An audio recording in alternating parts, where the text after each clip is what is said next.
이제 성벽이 완공됐으니까 들어와 살라고 아무리 말해도 들어오지 않습니다. 여러분, 들어오라고 해서 들어옵니까? 살만해야 가는 거죠.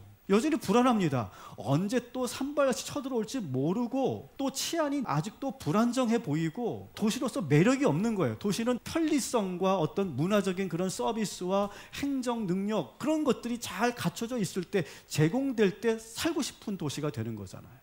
아무것도 없으니까 사람들이 들어오려고 하지 않아요. 느헤미야는 과연 이 문제를 어떻게 풀어갔을까? 오늘 우리가 관심 가져야 될 지점이죠. 자, 느헤미야가 이 도시 정책을 하면서 가장 먼저 한 것이 뭐냐면 이스라엘 인구 총조사를 실시합니다.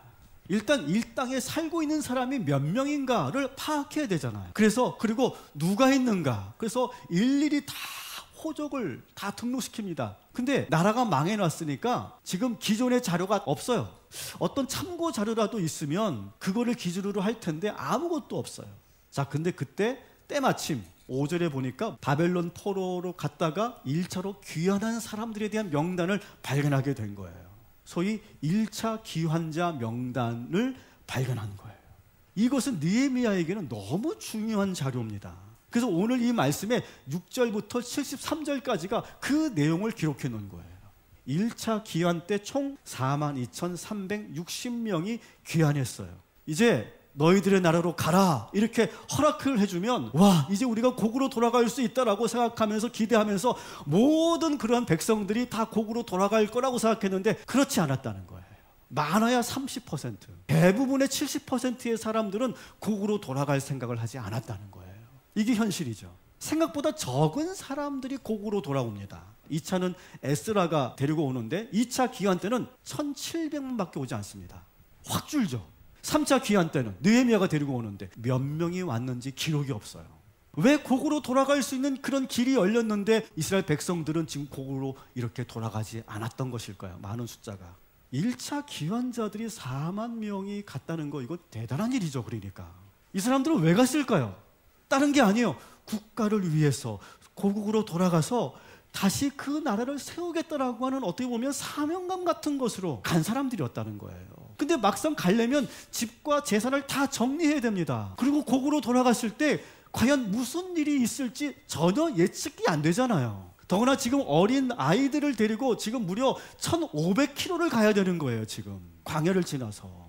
이게 정말 쉽지 않은 일이에요. 저는 오늘 이 말씀을 통해 하나님께서 우리에게 무슨 말씀을 하시려고 하는 것일까? 이 6절부터 73절까지에 있는 그 기 명단을 보게 하신 이유가 무엇일까? 가장 먼저 앞서는 자들이 되라. 이것이 하나님의 음성인 줄 믿으시기 바랍니다. 근데 사실 우리는요, 이 말에 그렇게 동의하지 않을 거예요.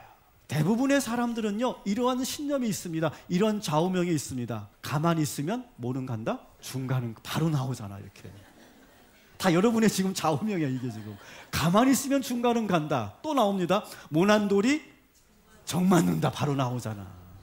이게 대부분의 사람들의 생각입니다. 왜 이런 생각을 하냐면 우리가 새로운 것을 도전하는 것을 두려워하기 때문에 그렇습니다. 어떤 새로운 변화와 자극을 우리는 힘들어하죠. 낯설어합니다.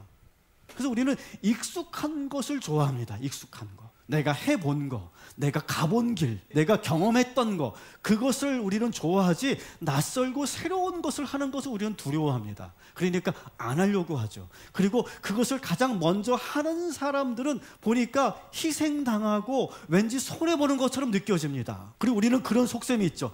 일단 앞서가는 사람들을 보고 그 사람들이 어떻게 되는가 본 다음에 그 다음에 가겠다는 거예요.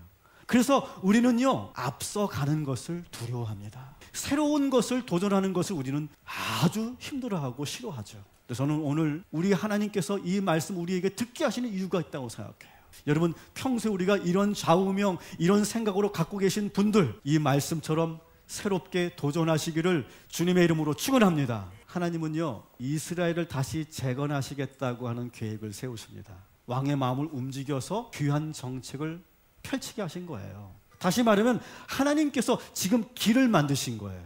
여러분, 우리 하나님은 길을 만드시는 하나님이시죠. 그죠? 자, 이 길을 만들었습니다. 이렇게. 근데 이 길을 만들어 놓고 아무도 앞서 가려고 하는 사람이 없다면 어떻게 될까요? 아무 일도 일어나지 않을 거예요. 하나님께서 그 길을 만드실 때 그 길을 앞서 나갈 사람을 찾고 계신 거예요. 근데 아무도 손들지 않고 모른 척하고 회피한다면 어떻게 될까요? 가장 앞장서시고 그리고 기쁨으로 여러분 나누시기를 주님의 이름으로 축원합니다.